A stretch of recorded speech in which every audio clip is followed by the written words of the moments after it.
নমস্কার, আমি দেব। আজ এক নতুন ভিডিও আপনাদের সবাইকে স্বাগত। আজকে আমি আছি হিমাচল প্রদেশের মানালিতে। আর এই জায়গাটা হচ্ছে হিড়িম্বা দেবী মন্দির। এই হিড়িম্বা দেবী মন্দিরটি উত্তর ভারতের হিমাচল প্রদেশের হিল স্টেশনে মানালিতে অবস্থিত। এটি একটি প্রাচীন গুহা মন্দির যা মহাভারতের উল্লিখিত ভীমেস্ত্রী হিড়িম্বা দেবীকে উৎসর্গ করা হয়েছে। মন্দিরটি হিমালয়ের পাদদেশের হিঙ্গিরি ভ্যান বিহার নামে একটি দেবদারু বন দ্বারা গঠিত। অভয়ারণ্যটি একটি মাটি থেকে বেরিয়ে আসা একটি বিশাল পাথরের উপর তৈরি করা হয়েছে, যা দেবতার মূর্তি হিসাবে পুজো করা হতো। কাঠামোটি 1553 সালে মহারাজা বাহাদুর সিং দ্বারা নির্মিত হয়েছিল এবং এটি 24 মিটার উঁচু। এবং এই মন্দিরটির চারিদিকে পুরো দেবদারু গাছ ভর্তি, দেবদারু গাছের ফরেস্ট। আর এইখানে দেখছেন পুরো ফুলের একটা বাগান আছে। এটা একটা ইয়াক সাফারি, 50 টাকা করে টিকিট। এই ইয়াক সাফারি আপনারা করতে পারেন। আমরা এই হিড়িম্বা দেবী মন্দিরের একটু বাইরে এসে এই ইয়াক সাফারিটা পেয়েছি। আর এখন আমরা হাঁটছি মানালি মল রোড। এটা হচ্ছে মানালি দিনের মল রোড। দিনের বেলা এই মল রোডের উপর দিয়ে আমি হাঁটছি। চারিদিকে দোকানপাট আছে, সামনে আছে দুর্গা মন্দির, মানালি দুর্গা মন্দির।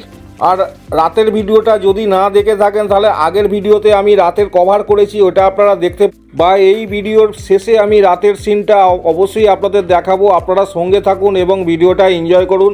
আর আমি এই মানালি মল রোডের উপরে দিনের বেলা হাঁটছি। এখন সকাল 6টা বাজে। সেই সকাল 6টার এই ভিউ পয়েন্ট, এত সকালেও মানুষ এই মল রোডের উপর দিয়ে হাঁটছে, বিশেষ করে দুর্গা মন্দিরে পুজো দিতে আসছে। সেই দুর্গা মন্দিরটা একটু সামনে আছে, আমি হেঁটে হেঁটে আপনাদের সেই দুর্গা মন্দিরটা দেখাবো। আগের ভিডিওটা যদি না দেখে থাকেন অবশ্যই আপনারা গিয়ে দেখুন, আপনাদের ভালো লাগবে।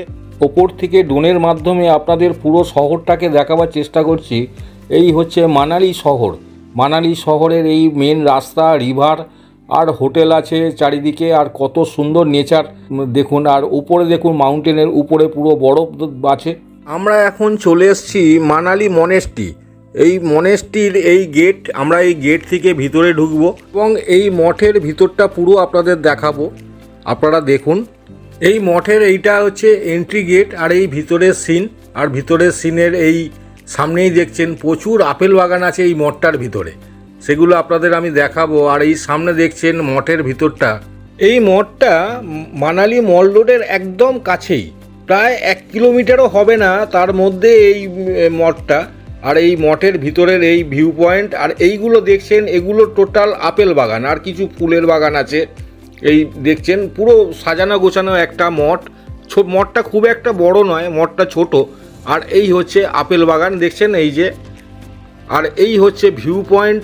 আর মেন মঠের এইটা হচ্ছে গেট। ভিতরে এই মঠের বৌদ্ধ মন্দির আছে ভিতরে, এটা হচ্ছে বৌদ্ধ মন্দির। এই মঠটা 1969 খ্রিস্টাব্দে প্রতিষ্ঠিত হয়েছিল এবং ডোন ডাঙ্গি মঠ নামে এটি পরিচিত, যা ইতিহাসে 15 শতক থেকে শুরু হয়। এই মঠে ভগবান বুদ্ধদেবের জীবনের বিভিন্ন দিক, কালচক্র এবং জীবনের চাকা নামে পরিচিত চিত্র ফুটিয়ে তোলা হয়েছে। অন্যদিকে ডোন ডাঙ্গি মঠের প্রতিষ্ঠা করেছিলেন তিব্বতীয় দ্বিতীয় দালাই লামা। এই হচ্ছে মঠের ইতিহাস আর মেন মনেস্ট্রি এইটা। আমরা এখন চলে এসেছি মানালিতে অবস্থিত বনবিহার। এটা হচ্ছে বনবিহারের গেট। এখানে টিকিট কাউন্টার আছে, 50 টাকা করে পার পার্সন হিসাবে টিকিটের প্রাইস। এখান থেকে টিকিট নিয়ে আপনাদের ভিতরে ঢুকতে হবে। কিছু ভিতরে চিলড্রেন পার্ক আছে। আর এই আমরা ভিতরে ঢুকে এই রাস্তা দিয়ে হাঁটছি, ভিতর দিকটা আর একটু ঢুকবো। পুরোটাই দেবদারু গাছের ফরেস্ট এটা। আর এটা একটা চিলড্রেন পার্ক। এখানে বাচ্চাদের নানান রকম অ্যাক্টিভিটি করার জায়গা আছে। এখানে এই লেখাই আছে চিলড্রেন পার্ক, এবং বাচ্চারা এখানে পুরো। আর চারিদিকে যে অ্যারো করে দেখানো আছে এটা কোথায় কি আছে এই ফরেস্টের ভিতরে, সেটা মেনশন করা আছে। আর আমরা হেঁটে হেঁটে চলে যাচ্ছি একটু ভিতরের দিকে। এই বনবিহারটা মানালি মল রোডের খুব কাছেই অবস্থিত, একদম গা ঘেঁষা বলতে পারেন। এই বনবিহারটা সমুদ্র লেভেল থেকে 6398 ফুট উপরে অবস্থিত। ভারতের হিমাচল প্রদেশের বিয়াস নদীর উপত্যকায় পর্বত শ্রেণীর মধ্যে গুরুত্বপূর্ণ এক হিল স্টেশন কুলু উপত্যকার উত্তর প্রান্তে একটি অবস্থিত। এই বনবিহারটা শুধু বাচ্চাদের জন্য একটা খেলার জায়গা, আর নিচে একটা ওয়াটার অ্যাক্টিভিটির জায়গা আছে। সেখানে মানুষ নানান রকম ওয়াটার অ্যাক্টিভিটি করছে। আর এই আমরা নিচের দিকে যাব, আপনাদের নিচটা দেখাবো ভালো করে। আর এই দেখছেন এইটা হচ্ছে ভিউ পয়েন্ট, এইটা হচ্ছে লেকের ভিউ। এখানে দেখছেন সামনে একটা রেস্টুরেন্ট আছে, সেই রেস্টুরেন্টের পাশেই আছে এই ওয়াটার অ্যাক্টিভিটি করার জায়গা। আর এটা হচ্ছে টোটালটাই ফরেস্ট। এই জায়গা থেকে নিচে নামতে গেলে 1000 টাকা ফাইন আছে, যার জন্য এখান থেকে টোটালটাই বন্ধ করা আছে রাস্তাটা, কারণ এখানে নানান রকম জন্তু জানোয়ার আছে, তার জন্যই এই জায়গাটা বন্ধ করে দেওয়া আছে। এই বনবিহারের ঠিক নিচটাই আছে বিয়াস নদী। বিয়াস নদী বেয়ে যাচ্ছে এবং তার পাশে যেতে গেলে আপনাদের 1000 টাকা ফাইন দিতেই হবে। আর এই হচ্ছে ওয়াটার অ্যাক্টিভিটি করার জায়গা। কত সুন্দর একটা ভিউ পয়েন্ট দেখুন, সেই জায়গা দাঁড়িয়ে আপনাদের আমি এই নেচারকে দেখাচ্ছি। আর এই সামনে দেখুন একটা বোর্ড দেওয়া আছে, বোর্ডটায় লেখা আছে 1000 টাকা ফাইন নিচে নামতে গেলে। আর এই হচ্ছে আশপাশেই ভিউ পয়েন্ট। এটা টোটালটাই নেচারের মধ্যে অবস্থিত। পুরো নেচার আপনারা অনুভব করতে গেলে এখানে একবার আসতেই হবে। নেচার আপনাদের খুলে স্বাগত জানাই। আমরা এখন চলে এসেছি সোলাং ভ্যালি।